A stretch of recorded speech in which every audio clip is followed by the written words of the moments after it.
চার শর্ত না মানলে ভারত যাবেন না তারেক রহমান, মাঠে মারা গেল দিল্লির তোড়জোড়।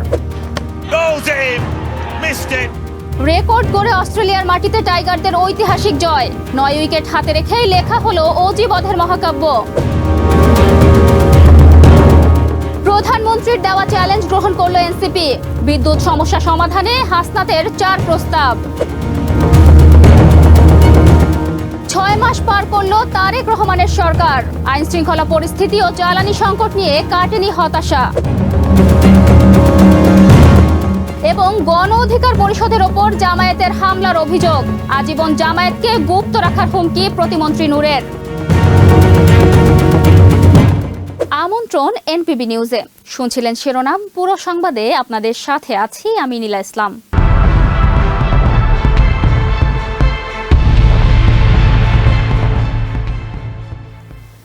আপাতত বাতিল হচ্ছে প্রধানমন্ত্রী তারেক রহমানের ভারত সফরের সম্ভাবনা।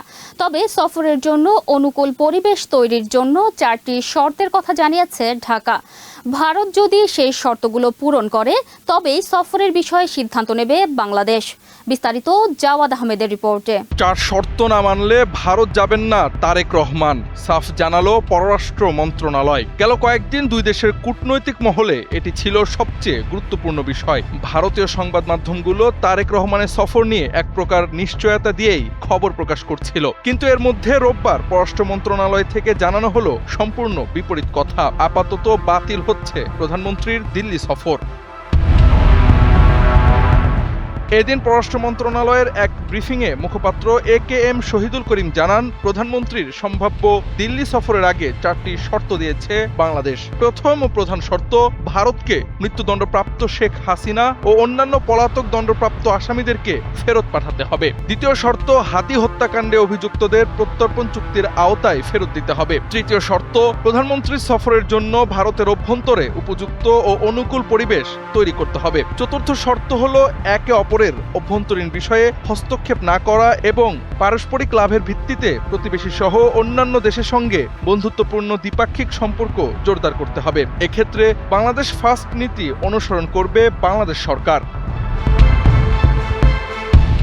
পররাষ্ট্র মন্ত্রণালয়ের এই মুখপাত্র আরও বলেন, প্রধানমন্ত্রী তারেক রহমানের ভারত সফরের সম্ভাবনা নিয়ে গত কয়েক সপ্তাহ ধরে দুই দেশের কর্মকর্তাদের মধ্যে যোগাযোগ চলছিল। তবে গত 5 আগস্ট নয়াদিল্লিতে আন্তর্জাতিক অপরাধ ট্রাইব্যুনালে মানবতা বিরোধী অপরাধে দণ্ডিত শেখ হাসিনার প্রকাশ্য মিডিয়া ইন্টারাকশনের কারণে সফর আয়োজনের প্রক্রিয়া ক্ষতিগ্রস্ত হয়েছে। এ বিষয়ে পররাষ্ট্র মন্ত্রণালয়ের অফিসিয়াল ফেসবুক পেজেও এক বিবৃতি দেওয়া হয়েছে।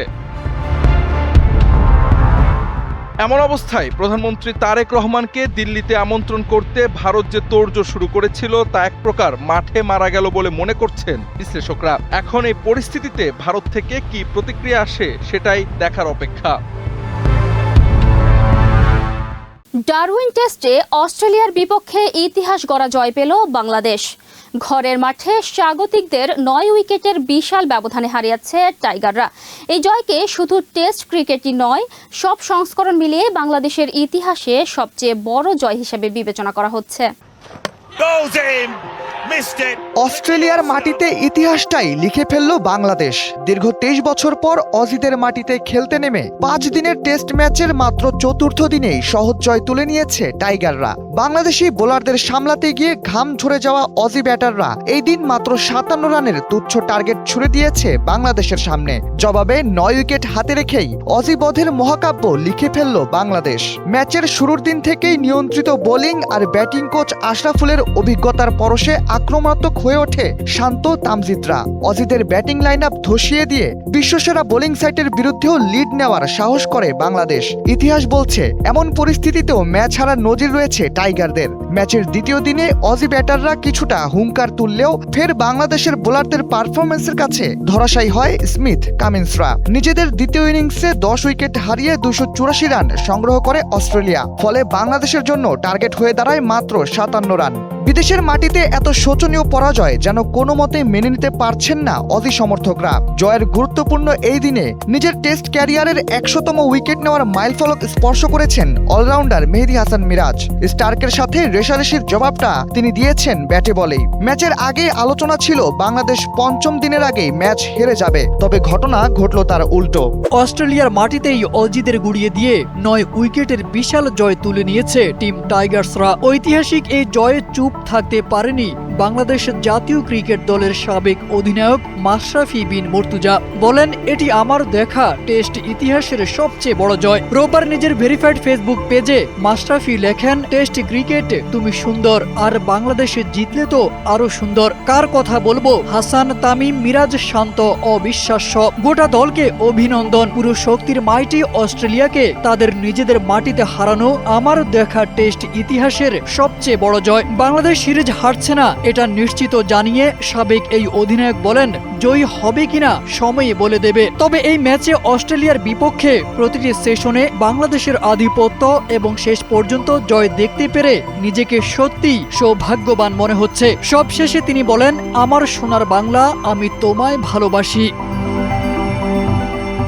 টাইগারদের ক্যাঙ্গারু বধের পর উচ্ছ্বসিত হয়ে সামাজিক যোগাযোগ মাধ্যম ফেসবুকে একটি স্ট্যাটাস দিয়েছেন বাংলাদেশ জামায়াতে ইসলামীর আমির ও বিরোধী দলীয় প্রধান ডাক্তার শফিকুর রহমান। রোববার দুপুরে নিজের ভেরিফাইড ফেসবুক আইডিতে দেওয়া সেই স্ট্যাটাসে তিনি লিখেছেন, ডারউইন টেস্টে বাংলাদেশের ইতিহাস গড়া বিজয়, well done Bangladesh cricket team. Bangladesh দলের টেস্ট জয়ের পর জামায়াত আমিরের এমন উচ্ছ্বাস দেখে তাকেও প্রশংসায় ভাসিয়েছেন নেটিজেনরা। যেন বাংলাদেশ দলের জয়ের আনন্দের জোয়ার এসে লেগেছে সামাজিক যোগাযোগ মাধ্যম থেকে রাজনৈতিক মহলেও। ইতিহাসের পাতায় স্বাক্ষর রেখে ২৩ বছর পর অজিদের বিরুদ্ধে তাদের মাটিতেই জয় পেয়েছে বাংলাদেশ। শান্ত, তামিমদের ব্যাটিং ও তাসকিন হাসানদের বোলিং নৈপুণ্যে অজিদের হারিয়েছে টাইগাররা। ম্যাচ সেরা হয়েছেন উদীয়মান পেসার হাসান মাহমুদ। ইংলিশদের কাউন্টি ক্রিকেটে জাত চিনি আসা এই পেসার হয়েছেন জয়ের মূল নায়ক। শুধু হাসান মাহমুদই নয়, দলের জয়ে বড় অবদান রেখেছেন ওপেনার থেকে শুরু করে লোয়ার অর্ডারের ব্যাটসম্যানরাও। সব মিলিয়ে ঐতিহাসিক একটি জয় পেয়েছে বাংলাদেশ, এমনটাই বলছেন ক্রিকেট বিশেষজ্ঞরা। বিদ্যুৎ সমস্যা সমাধানে বিরোধী দলকে ৬ মাসের চ্যালেঞ্জ দিয়েছিলেন প্রধানমন্ত্রী তারেক রহমান। কালক্ষেপণ না করে সেই চ্যালেঞ্জ গ্রহণ করল এনসিপি। এর মধ্যে বিদ্যুৎ খাতের সমস্যা সমাধানে 4টি প্রস্তাব দিয়েছেন দলটির দক্ষিণ অঞ্চলের মুখ্য সংগঠক ও সংসদ সদস্য হাসনাত আব্দুল্লাহ।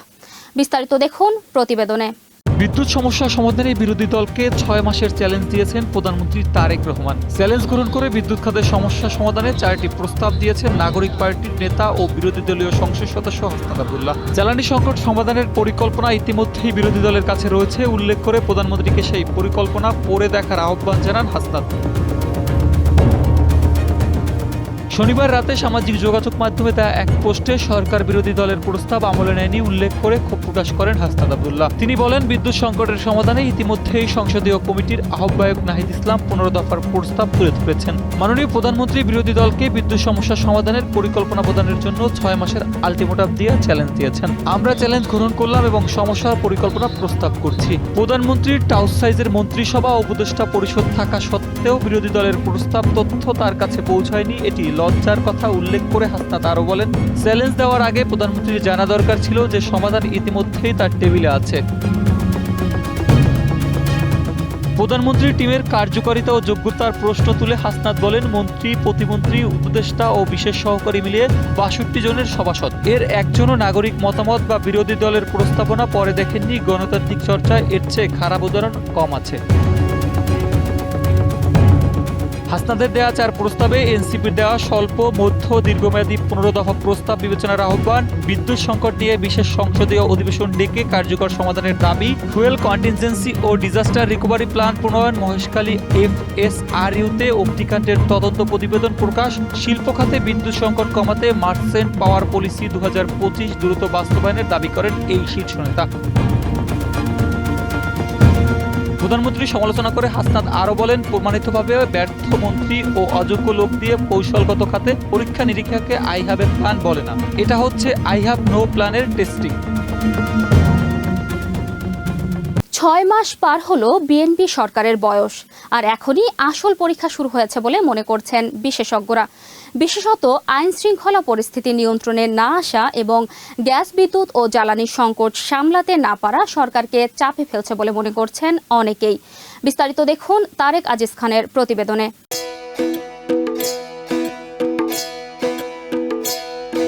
একদিকে দীর্ঘদিন পর নির্বাচিত সরকার, অন্যদিকে ভঙ্গুর অর্থনীতি, দুর্বল প্রশাসন এবং আইন শৃঙ্খলার কঠিন বাস্তবতা। এমন পরিস্থিতির মধ্যেই দেশের দায়িত্ব নেন বিএনপির চেয়ারম্যান তারেক রহমান। আজ পূর্ণ হতে যাচ্ছে দায়িত্বকালের 6 মাস। এখন প্রশ্ন, যে প্রত্যাশা নিয়ে মানুষ তাকে ক্ষমতায় এনেছিল তার কতটা পূরণ করতে পেরেছে তার সরকার।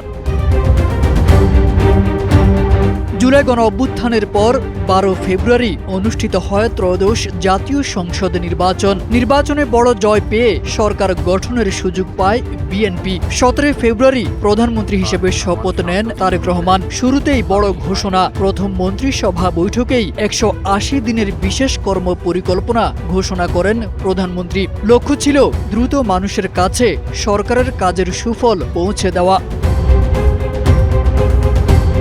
এরপর আসে একের পর এক উদ্যোগ, ফ্যামিলি কার্ড ও কৃষক কার্ড চালু, কৃষকদের 10,000 টাকা পর্যন্ত ঋণ মওকুফ, খাল খনন, বৃক্ষরোপণ এবং শিক্ষকদের বকেয়া ভাতা দেওয়ার মতো উদ্যোগ নেয় সরকার। সরকারি ব্যয় কমানো এবং প্রধানমন্ত্রী তারেক রহমানের সাদা সিধে জীবনযাপনও মানুষের নজর কাড়ে। কিন্তু 6 মাসের হিসাব শুধু সাফল্যের নয়।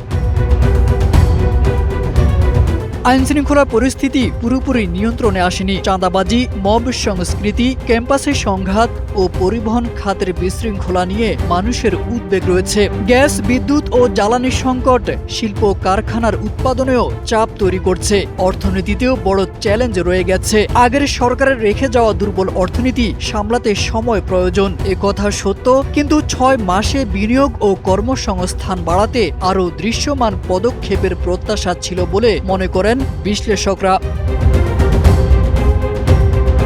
সবচেয়ে বড় প্রশ্ন সংস্কার নিয়ে। জুলাই গণ অভ্যুত্থানের পর মানুষের প্রত্যাশা ছিল রাষ্ট্র ও রাজনীতিতে বড় পরিবর্তন। সরকার জুলাই সনদ বাস্তবায়ন ও সংবিধান সংস্কারের কথা বলছে, কিন্তু এ নিয়ে রাজনৈতিক মত পার্থক্য রয়েছে। ফলে সংস্কার কতটা গভীরে যাবে তা এখনো স্পষ্ট নয়। আরেকটি বিষয়ও সামনে এসেছে, প্রধানমন্ত্রীর কাজের গতির সঙ্গে মন্ত্রিসভার সবাই তাল মেলাতে পারছেন কিনা। সরকারের ভেতরেও সমন্বয়ের ঘাটতি নিয়ে আলোচনা রয়েছে। ফলে আগামী দিনে মন্ত্রীদের কর্মদক্ষতা ও সরকারের কাজের গতি আরও বড় বিষয় হয়ে উঠতে পারে। সব মিলিয়ে তারেক রহমান সরকারের প্রথম 6 মাসে সাফল্যের পাশাপাশি সামনে এসেছে বেশ কিছু চ্যালেঞ্জও। এখন আর শুধু উদ্যোগ নয়, মানুষের জীবনে তার বাস্তব প্রভাব দেখানোর পালা। সামনে তাই আসল পরীক্ষা, তারেক রহমানের নেতৃত্বাধীন বিএনপি সরকার কতটা পরিবর্তন মানুষের দোরগোড়ায় পৌঁছে দিতে পারে। রক কাটা আখ্যা দিয়ে আবারও তারা স্বরূপে ফিরেছে বলে মন্তব্য করেছেন প্রবাসী কল্যাণ ও বৈদেশিক কর্মসংস্থান প্রতিমন্ত্রী নুরুল হক নূর। বাড়াবাড়ি করলে তাদেরকে আজীবন গুপ্ত থাকার ব্যবস্থা করা হবে বলেও হুঁশিয়ারি দেন তিনি। বিস্তারিত দেখুন রিপোর্টে। জামাত শিবির আবারও তাদের স্বরূপে ফিরেছে বলে মন্তব্য করেছেন প্রবাসী কল্যাণ ও বৈদেশিক কর্মসংস্থান প্রতিমন্ত্রী এবং গণ অধিকার পরিষদের সভাপতি নুরুল হক নূর। তিনি হুঁশিয়ারি দিয়ে বলেন, বাড়াবাড়ি করলে জামাত শিবিরকে আজীবন গুপ্ত থাকার ব্যবস্থা করা হবে। শনিবার রাতে নিজের ফেসবুক অ্যাকাউন্টে অভিযোগ করে নূর লেখেন, কুষ্টিয়া গণ অধিকার পরিষদের শান্তিপূর্ণ বিক্ষোভ সমাবেশে জামায়াতের কর্মীরা হামলা চালিয়েছেন। হামলায় কুষ্টিয়া জেলা গণ অধিকার পরিষদের সাধারণ সম্পাদক আব্দুল খালেক, ছাত্র অধিকার পরিষদের কুষ্টিয়া সরকারি কলেজ শাখার সভাপতি সোহান আহমেদ সহ অর্ধ শতাধিক নেতাকর্মী গুরুতর আহত হয়েছেন বলে তিনি দাবি করেন। নুরুল হক নূর বলেন, জামাত শিবিরের এই সন্ত্রাসী হামলার তীব্র নিন্দা ও প্রতিবাদ জানাই। একই সঙ্গে জামাত শিবিরকে স্মরণ করিয়ে দিতে চাই, গত 1.5 দশক যেভাবে গুপ্ত ছিলেন, বাড়াবাড়ি করলে আজীবন গুপ্ত থাকার ব্যবস্থা করা হবে। এদিকে গণ অধিকার পরিষদের মুখপাত্র আবু হানিফ জানান, কুষ্টিয়া সংসদ সদস্য আমির হামজার নেতাকর্মীদের হামলায় দলটির বেশ কয়েকজন নেতাকর্মী আহত হয়েছেন। তবে হামলার অভিযোগের বিষয়ে জামায়াত কিংবা সংসদ সদস্য আমির হামজার পক্ষ থেকে তাৎক্ষণিক কোনো মন্তব্য পাওয়া যায়নি।